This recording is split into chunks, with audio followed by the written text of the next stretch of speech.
everyone. Welcome to this edition of The Take. I'm your host, as always, Ken Diggs here. Glad you can join us here on The Take on this Thursday, September 24, 2020. Man, this is our third episode. We're swinging on the fences. But The Take is the hub of pop culture. So join in the conversation using the hashtag Take here on Connect. And thank you all for watching this edition of The Take on this Thursday night. Man, you could be anywhere else, but you chose to be here on Connect. And we thank you for watching. First things first, join in the conversation using the hashtag Take here on Connect. All right, let's get to our big story. Everyone knows the big story is that Justice Ruth Bader Ginsburg has passed away. Ruth Bader Ginsburg was a pioneer, a trailblazer, a lawyer, a Supreme Court justice being appointed by President Bill Clinton back in 1993. Justice Ginsburg has been a fixture in law and justice, and she will be dearly missed. But this comes to the important question now.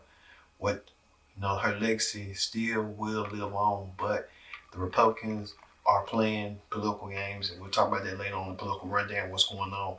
But we want to celebrate the life and legacy of Justice Ruth Bader Ginsburg with this. Steps at the Supreme Court to mourn the passing of Justice Ruth Bader Ginsburg at 87 years old. So many young people there saying goodbye to a most improbable pop icon. RBG! RBG! Ginsburg dealt with complications from metastatic pancreatic cancer. She spent her last moments surrounded by family at her home in Washington, D.C. Tributes pouring in overnight. Speaker of the House Nancy Pelosi writing, "Every woman and girl, and therefore every family in America, benefited from her brilliance." Bill Clinton, the president who appointed her, saying, "Her landmark opinions moved us closer to a more perfect union." Ginsburg's life was astonishing. Justice Ginsburg, barely 5 feet tall, a diminutive woman who fought through barriers of discrimination, became a giant of American law and American life. All I ask of our brethren is that they take their feet off our necks. The notorious RBG, she came to be known by a younger generation, only the second woman named to the Supreme Court, serving there for more than a quarter century. Her path to the highest court in the land was not easy. As one of the few women at Harvard Law School, she faced discrimination later after graduating from Columbia in the 1950s. She was one of 9 women in a class of 500. She was tied for first in her class. And the big New York City law firms just weren't hiring women. So Ginsburg turned to civil rights law and engineered a brilliant legal strategy, arguing and winning 5 cases before the Supreme Court, fighting discrimination against women in the workplace and elsewhere in society. Ginsburg went on to serve as a federal appeals court judge in the nation's capital until that life-changing nomination by President Clinton in 1993. I am proud to nominate for Associate Justice of the Supreme Court Judge Ruth Bader Ginsburg. The Senate confirmed her in a sweeping 96-3 vote, and she quickly began making her mark in historic cases, including the 1996 case, which struck down the male-only admissions policy at the Virginia Military Institute, opening the door for women to study there. I know that there were some people who did not react well to the change, and my response to this was, wait and see. While on the Supreme Court, Justice Ginsburg was a consistently liberal voice on issues like voting rights and abortion. This is something central to a woman's life, to her dignity. It's a decision that she must make. She lived her ideals, too, becoming the first Supreme Court justice to perform a same-sex marriage ceremony. Her tenure was not without controversy, but Justice Ginsburg won the respect of many conservatives with her grasp of the law and her forcefully crafted opinions. On the court, she formed an unlikely, long-time close friendship with a strong opponent, Justice Antonin Scalia. And as the court shifted to the right, her fierce dissent echoed across the country, and her story inspired generations. 25, 24, 3. From her fitness routines to her famous collars she'd wear in court. Saw right there, Ruth Bader Ginsburg has been done it all. She was for equal rights, women's rights, minority rights. She even led a case where a man was trying to fight for his late wife's Social Security, and the courts denied him. But Ginsburg represented him, and he got his rights, got his SSI, and he was always indebted to her. Ruth Bader Ginsburg also became a fixture in pop culture. She was known as a notorious RGB, so she will be missed.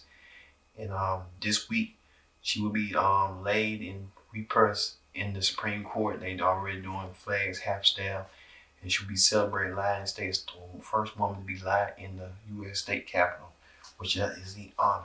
And Ruth Bader Ginsburg, she may be gone, but her legacy will live on amongst everyone, amongst women's rights, equal rights, and minority rights. So we'll talk about it later on Ruth Bader Ginsburg and stuff. So she will be missed. Woo. All right. In other news, in celebrity news. All right, in celebrity news, the Primetime Emmy Awards were held this week, where, man, with political statements left to right from, Anthony Anderson giving his compassionate speech. You know, I have a few things that I'd like to say. You do? Yes, I do. Because in rehearsal, I thought we decided that we're just You know, we have a record number of Black Emmy nominees this year, which is great. This is the part where the white people start to applaud. Oh. And nod. Oh. Thank you, Jimmy. All right, these Emmys would have been All-Star, these Emmys would have been NBA All-Star Weekend and Wakanda all wrapped in one. This was supposed to be the blackest Emmys ever. Y'all wouldn't have been able to handle how black it was going to be. But because of COVID, we can't even get in the damn building. Well, thank you, Anthony. No, not tonight. This isn't what it should have been, Jimmy. But you know what? I'm still rooting for everybody black. Because black stories, black performances, and Black Lives Matter. Say it with me, Jimmy. Black Lives Matter. Louder, Jimmy. Black Lives Matter. Louder, Jimmy. Say it so that Mike Pence can hear it. Black Lives Matter. That's right. And because Black Lives Matter, black people will stay at home tonight to be safe, which is fine because guess what?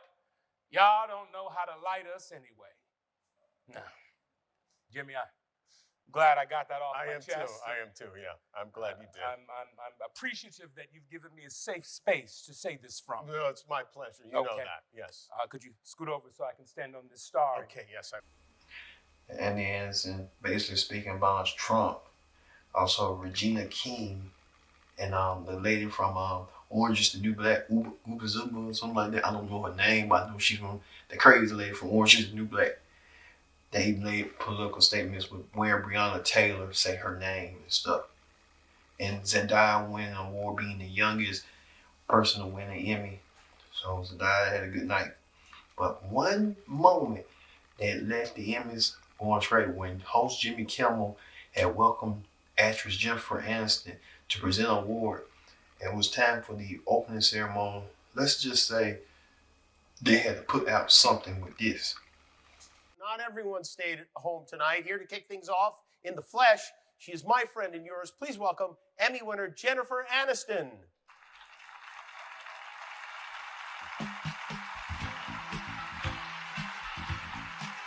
Thanks, Jimmy. What? I said thanks, Jimmy. What?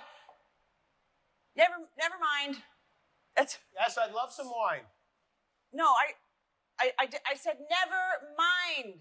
Oh, Why are you standing so far away from me? Dr. Fauci said 60 feet. So. 60 feet? No, he said 6 feet. Oh, thank you. You also have sexy feet. Oh, God. Okay. Here are the nominees for Outstanding Lead Actress in a Comedy Series. What? Oh, my God. Okay, now we just need to sanitize the envelope. We've got it here. I will spray it a lot.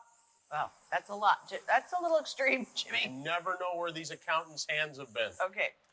Now it goes into the basket, and we light it up.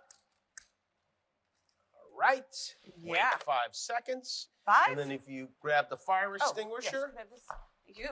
Okay. Oh, gosh. once all the germs have been burned off, Okay, here we go. Perfect. Got it. Perfect. Got it. Okay. And wait. oh, Got it. all right. All right. Sanitize for your protection. Yeah. Now this is exciting.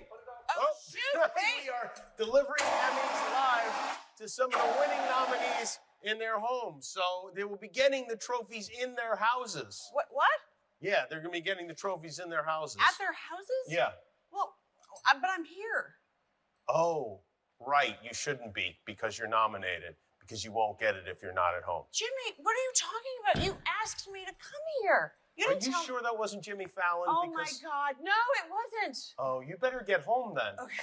There's only 9 hours before your category. All right, thanks, Jimmy. What? Oh God. Take Fountain. It's always faster. Jennifer Aniston had to put out the fire, and she didn't even realize, Jimmy Kimmel didn't even realize that the fire was gonna get put out.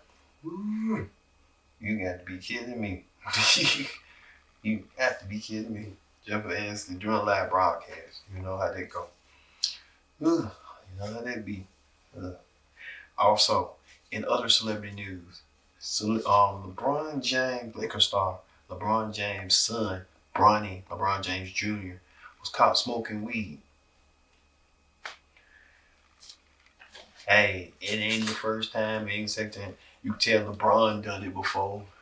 I'm trying to say LeBron is just trying to spank him up. You'll see LeBron acting all crazy, going all crazy, doing all stuff. Everybody done it. Ain't no secret. Hey, that's your business, that's your right. You used to love smoking weed. It's just it. It's crazy, but hey, it is what it is. Also, Time Magazine listed 100 most influential people of 2020, and the guesses who made the list, the celebrities, such as Gabrielle Union, Dwayne Wade, for their causes to come out about speaking out, being advocates of their transgender son, Zion, wanted to transition. Other people like Megan Thee Stallion being introduced by Taraji P. Henson, even JoJo Stanton. What is she doing on the list? And The Weeknd, he's on the list. Prince Harry and Meghan, they're on the list. I mean, who's next? President Trump? Oh yeah, he's on the list too. All right. Also, Carly B said that her and Offset, the reason why she got divorced because she felt like her and Offset were arguing back and forth, and that wasn't healthy for both of them. Well, what you expect when you in a toxic relationship most of the time? That's what you're gonna get. You know, couples argue back and forth because they want one way or another. That's just how life goes. You got to make compromises. I guess aim those rumors that Offset was cheating on her, they had to play a part too. She just didn't want to come out with it. She just wanted to get it done and over with. And she probably felt like she was being outgrown about it and said, you know what, he's in a better place, wants to be with cheating and be with other women. I'm in a better place, want to do what I want to do. So I got a kid from it. So y'all, they're going to be in each other's lives regardless. So, all right, this is what it is. Speaking of that, Bendy Irwin, the daughter of the late Steve Irwin of the Crocodile Hunter, well, she and her husband had recently got married this year, and they revealed that they are expecting a girl. So congratulations in order for Bendy Irwin and this new life adventure that's coming her way. Congratulations. All right. Speaking of that, on talk shows this week. Talk shows this week. What can you say about talk shows? Let's kick off with Ellen. All right, Ellen DeGeneres began her 18th season and addressed the elephant in the room, where you heard about former staff having a toxic work environment. And here's what she had to say about that. Of a toxic work environment at our show. And then there was an investigation. I learned that things happened here that never should have happened. I take that very seriously, and I want to say I am so sorry to the people who were affected. I know that I'm in a position of privilege and power, and I realize that with that comes responsibility, and I take responsibility for what happens at my show. This is the Ellen DeGeneres Show. I am Ellen DeGeneres. My name is there. My name is there. My name is on underwear. We have had a lot of conversations over the last few weeks about the show, our workplace, and what we want for the future. We have made the necessary changes, and today we are starting a new chapter. There are also articles in the press and on social media that said that I am not who I appear to be on TV because I became known as the Be Kind lady. And here's how that happened. I started saying be kind to one another after a young man named Tyler Clemente took his own life after being bullied for being gay. I thought the world needed more kindness, and it was a reminder that we all needed that. And I think we need it more than ever right now. Being known as the Be Kind lady is a tricky position to be in. So let me give you some advice out there. If anybody's thinking of changing their title or giving yourself a nickname, do not go with the Be Kind lady. Don't do it. I'm that person that you see on TV. I am also a lot of other things. Sometimes I get sad, I get mad, I get anxious, I get frustrated, I get impatient, and I am working on all of that. I am a work in progress, and I am especially working on the impatience thing and it's not going well because it's not happening fast enough, I will tell you that. Pretty good actress. But I don't think that I'm that good that I could come out here every day for 17 years and fool you. This is me, and my intention is to always be the best person I can be. And if I've ever let someone down, if I've ever hurt their feelings, I am so sorry for that. If that's ever the case, I've let myself down and I've hurt myself as well because I always try to grow as a person. I look at everything that comes into my life as an opportunity to learn. I got into this business to make people laugh and feel good. That's my favorite thing to do, that and Jenga. I love that game. And now, I am a boss of 270 people. 270 people who help make this show what it is. 270 people. I guess Ellen's seeing that she got to work on, she's a work in progress. Most people are, but Ellen, she's a celebrity. We talked about last week, Steve Harvey came to her defense, but Ellen came out of the blue and said, you know what, I got to work on me. I got to do what I got to do. I got to, be able to control my emotions. Now, this thing happen again, Ellen, you might well go out the door. One of your staffers ain't gonna, tell you. Just tell you like I see it. Speaking of that, on the Wendy Williams show, Wendy Williams returned for her season 12 premiere, and she did about her love life during quarantine and Nene leaving with this. What have we been doing, or what have I been doing? The first two started out cute. I know men friends. So, I was having dates and stuff. And, I'm single. I live in Manhattan now. I sold the house in Jersey. Yeah. Done. But then the past 5 months have been really weird. Like, where do you get a hug? Shout out to all the single people, men and women.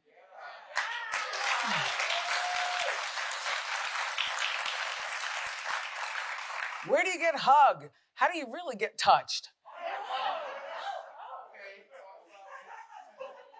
Well, Wendy Williams and Ellen and all the rest of them trying to get back on the swing of things, but we'll see. Wendy Williams, I guess she back to her normal self, but we'll see how everything comes out and flow, like ebbs and flow. She gonna need it. I'm telling you. Speaking of somebody who really needs it, is on the review this week. Golf rising star Kim Castellan. Now she's the woman who's running for the late Congressman Elijah Cummings' seat in Baltimore. He had passed away. Well, she did an interview with the residents of Maryland's District 7 But I want to represent people in all parts of the district. You know, when the video came out, people were saying, well, why are you picking the bad parts of the district? You know, it's not picking the bad parts. You know, if I'm going to represent this district, I need to represent everyone equally. Obviously, there are disparities. We know that President Trump sent $15.7 billion to Baltimore City in 2018, and we don't know where that money has gone. You know, 17,000 vacant homes, if you even rehab those at $150 a pop, you would have rehabbed over 104,000 homes already. So that money is missing, and we need somebody in there to not only find it, but implement it to where it's supposed to go. And so I want to be that person. Well, I lived in Baltimore City, and I know that's a city that you've never lived in, even though you're running to represent the district in Maryland. But Sarah mentioned Elijah Cummings. What do you think is his greatest accomplishment, and how would You saw with that Kim, they couldn't stand a chance interview. It's just that's how it be sometimes when you trying to get your point across. And, yeah. But you can tell Sonny Houston wasn't feeling her, wasn't happening with her. She was interested in something else other than Kim. After Kim was saying she was gonna clean up the streets of Baltimore, and the gall of that woman walking through the middle of Baltimore with poor Baltimore, in the ghetto. I'm surprised nobody didn't, do what? You know what I'm saying? Just some, you got dudes out here looking at you and like, ooh, look at her. They're trying. I'm telling you. I think she wasn't ready for the view. Just tell you right, I see it. Speaking of another person who wasn't ready for an interview, well, on the real, the women returned and they brought Gary Brazil, who was fancy on the Jamie Foxx show. She joined the cast. But the women leave nothing at stake when they brought Ray J, reality star Ray J, and asked Ray J whether he would, and his soon-to-be ex-wife, Princess Love, would they ever get back together. But the women asked him and put Ray J on the spot with this. Princess Love said that you refused to go to marriage counseling. So why is that? I don't know. I just felt like the counseling was more so a hustle, and it wasn't good. It's like if the counselor is on one side, then the other person might get mad because the counselor is saying one thing on one side. So I just felt like it would get one-sided. But hey, maybe we do need counseling. Maybe I might. Oh, would you be open to that now? Would you be open to that? Yeah, I mean, Ray J kind of iffy about it. He wants to get back with her, but he didn't want to take counseling. It's just a lot going on. Even in the black blogs are saying horrible stuff about Ray J, about his drug habit and addicted to being a playboy. So I don't know. It just get more crazy and crazy with the women of view, women of the real speaking out on that. But hey, only Ray J know. All right, we'll be back with more tape. Don't go nowhere. This is the tape here on Connect.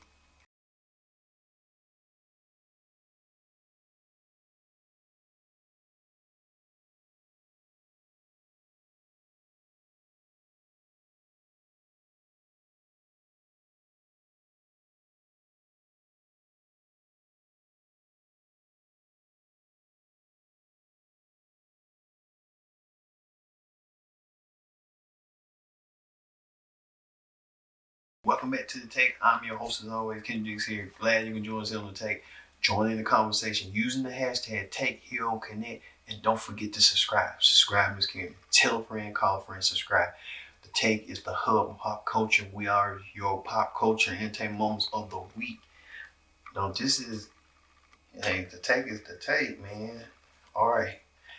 Now, we talked about earlier on The Take about the big story about Ruth Ginsburg passing away and her seat being vacant.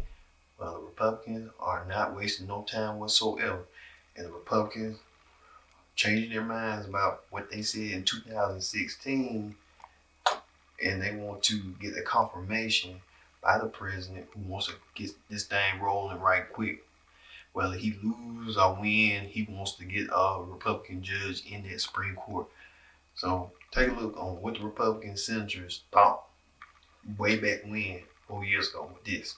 The American people are about to weigh in. The campaign is already underway. Voters are going to get to weigh in. It's about the principle. You don't do this in an election year. The American people will choose. Let the American people consider it as part of deciding who to support in November. That was when Democrat Barack Obama was in the White House. Now many of the same senators you just saw are saying, don't wait. President Trump should get to choose Ginsburg's successor immediately. We've got a situation, you just played a quote from me in 2016.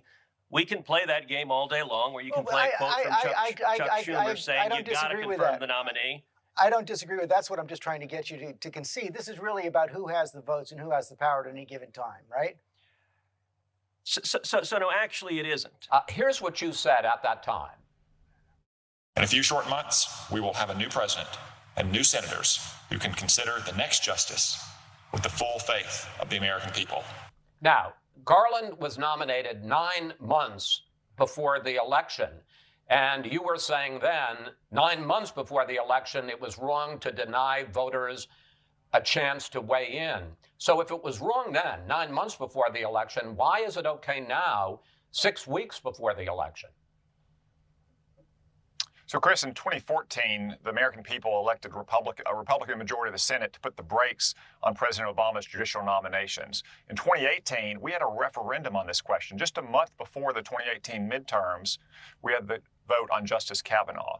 There could not have been a clearer mandate because the American people didn't just re-elect Republicans, they expanded our majority. If you look at history, if you actually look at what the precedent is, this has happened 29 times. 29 times, Chuck. There have been vacancies in the year of a presidential election. Now, presidents have made nominations all 29 times. That's what presidents do. If the shoe were on the other foot and the Democrats had the White House and the Senate, they would right now be trying to confirm another member of the Supreme Court. You don't see any hypocrisy between that position then and this position now? Chris, the Senate majority is performing our constitutional duty and fulfilling the mandate that the voters gave us. You guys have this new explanation. Never once on the Senate floor, when election is just months away in 2016, you said the people should be allowed to consider possible Supreme Court nominees as one factor in deciding who they'll support for president. This shouldn't even really be controversial. Then you said this is not about the person, it's about the principle involved, and I want to give the American people a voice in this. Republicans have said there should not be a bitter political fight. We have called on the president to spare the country this fight. The best way to avoid the fight is to agree to let the people decide. Senator, these are your words. Not once did you say, oh, it depends on what party the Senate holds versus the party of the president. This just sounds like a power grab, pure and simple. Well, it is the Biden rule, and this is the precedent of the country. You haven't had no Biden rule. Everyone knows that if the president were Joe Biden or Hillary Clinton and Chuck Schumer were the majority leader, the odds are 100%. 100%. There's no universe in which Nancy Pelosi would not have been the previous speaker saying, we are going to confirm this seat. It's all right there, the Republican senators, Lindsey Graham, put me on record, and the rest of them, now they just making up stuff and being hypocrites. That's just typical politics as usual and stuff. Well, we know things are going to heat up for the late Justice Ruth Ginsburg's seat is vacant. We know that. And then the president had the gall to ask at a rally, ask supporters this. So Article 2 of our Constitution says the president shall nominate justices of the Supreme Court.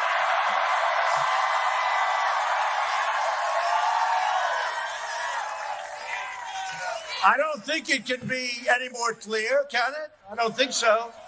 I don't think so. What do you think, Tom? Tom Tillis? I don't think it can be any more clear.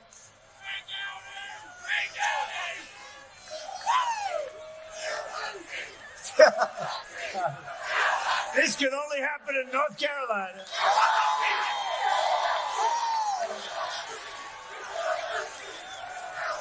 I hope you hear that back home. Look at all that press. That's a lot of press. That's a lot of fake news.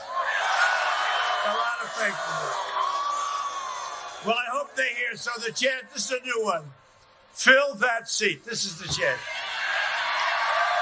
This can only happen to me. Fill that seat. No, it says the president is supposed to fill the seat, right? And that's what we're going to do. We're going to fill the seat. Really, man? You know you're gonna pick a woman. Why would you? Come on, man. You know that. You just trying to play the crowd and stuff. You trying to play by the ear and stuff, right? Well, here is one of the leading candidates for RGBC. Now, some people saying it's going to be drawn to two women. Amy Baby Carrot, which I think is going to get who is the top contender, and some Judge Barbara or something in Miami. So look for one of them two women this week, Saturday or Friday, to be announced. Well, like I said, the Republican lawmakers are not wasting no time. They're pushing hard to fill that seat before the election. And so, just know, it's just hypocrites. Hypocrites as usual. You know, that'd be hypocritical state in mind. And it's sad where this woman is not buried and they just gonna put somebody in it. They just show their integrity. And they just show the Republicans' integrity. Just gonna fill their seat and just gonna get over with. Man, oh man, sad news. Tell me. Also, on news this week, well, NFL Hall of Famer Dion Sanders stepping up and wants to be a head coach at Jackson State University, HBCU in Mississippi. And he explained to GMA's Michael Strahan why he wanted to be a coach. Yes. I was elated. You're talking about a team academically that leads the FCS and APR. You're talking about a school that's unheralded, 33,000 fans, which is astounding. You're talking about 4 former Hall of Famers that matriculated from this institution. I am excited. I'm elated. I have on my whistle right now. I cannot wait to get on the grass and do some coaching. Yeah, don't blow your whistle during this interview. We don't need that this morning. But there are a lot of schools. They're Big Ten schools, for instance. Big Ten schools today, they have so many more resources. But you decided to go to Jackson State when I'm sure you had other opportunities. So this is an historic move. Why is it so important to you to coach at an HBCU? First and foremost, God led me to Jackson State. That's what I can truly, honestly say. And it's just sitting on that stage and looking my people in the eye and saying and proclaiming what I plan on doing with this program. We have a coaching staff that has 84 years of NFL experience, combined coaching and playing. And these kids just need the level field, just level. They need the playing field level. I cannot wait for this opportunity. If you give us the resources, you give us the same resources that these other schools have, we're going to prove that there is a highway that takes you from Jackson State all the way into the NFL and professionalism. We're not just raising professional football players, we're raising professionals. All right, Dion Sanders making the tough decisions that he wants to be a coach so bad. Dion Sanders living up to the hype. So can he coach as what he used to do as a two-sport player? We'll see. We'll see if Dion can get the job done. Surprised that the NFL didn't give him a team or he didn't want to be an assistant coach. I guess he wanted the top job. So you know how they go. Start at HBCU and then work your way up. In the other news is Bubba Wallace, who had gained a lot of attention this year with the Newsom. He was a NASCAR racer. He was the only African American that being in NASCAR, and they had this hate crime on him. He left the Richard Perry team. Now he has millions of reasons to smile about as he will ride for this man. Oh God, Michael Jordan. Michael Jordan, basketball great, wants to enter into this race game. I hope Michael Jordan knows what he's doing because he's just putting his potholes in everything, trying to figure out what his next move. He's in basketball as an owner for the Charlotte Hornets. Now he wants to be in racing. Watch yourself, Bubba. I'm telling you. You're hearing a lot of stuff about Michael Jordan. He might be the greatest of all time, but I be hearing Michael Jordan be trashing, dogging people out left and right. Just how MJ rolls. Also, on the reality show Clip Down this week, Dancing with the Stars had this week. Well, everybody know that everyone's performing. Everybody was looking forward to Carol Baskin. Well, Carol Baskin opened up to GMA about why she had received hurtful stuff about Tiger King and why her daughter did not want to watch stuff with this.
You can tell Carol Baskin felt hurt and shame, but you know what? Carol Baskin was almost close to getting eliminated, but Derek Huff saved her, so she's safe.